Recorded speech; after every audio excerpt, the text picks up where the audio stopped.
The Trump administration's education department is investigating Northwestern, Columbia, UC Berkeley, and 2 other universities for widespread anti-Semitic harassment. Yeah, you think?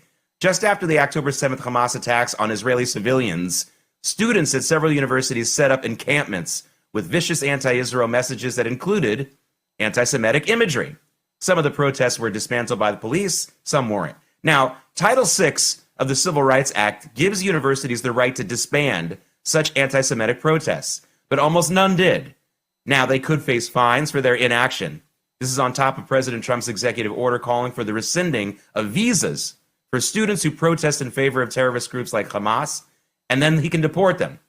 But this new investigation should also help many of the private lawsuits that have been filed against the schools by students who couldn't get to class, students who were harassed. We're all in favor of free speech, but you can't stop someone from going to class, and you can't get 3 inches in their face and yell at them, okay? That's Title VI of the Civil Rights Law. Look it up. Now, speaking of those lawsuits, here's an update on a story that I was actually the first journalist in the world to bring to the world in 2023. A federal judge in Manhattan has ruled that Cooper Union, that is an excellent engineering school, it must now face a lawsuit. It can't get the lawsuit dismissed.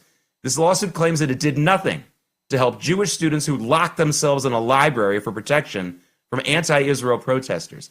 That lawsuit is still going forward. So full disclosure, one of those students who was locked in that library sent me live video of the siege as it was happening in October 2023. I posted it on X, and I got 3.4 million views for it. If not for that, it's possible Cooper Union could have swept this whole thing under the rug.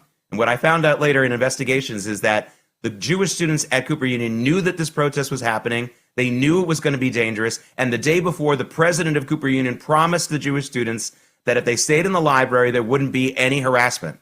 And they came into the library anyway. The guards didn't stop them. That is where this lawsuit, I think, is going to be very, very powerful for the Jewish students. Having Jews in America having to lock themselves in a library and go into an attic is not good imagery. It doesn't look good. Cooper Union should be ashamed.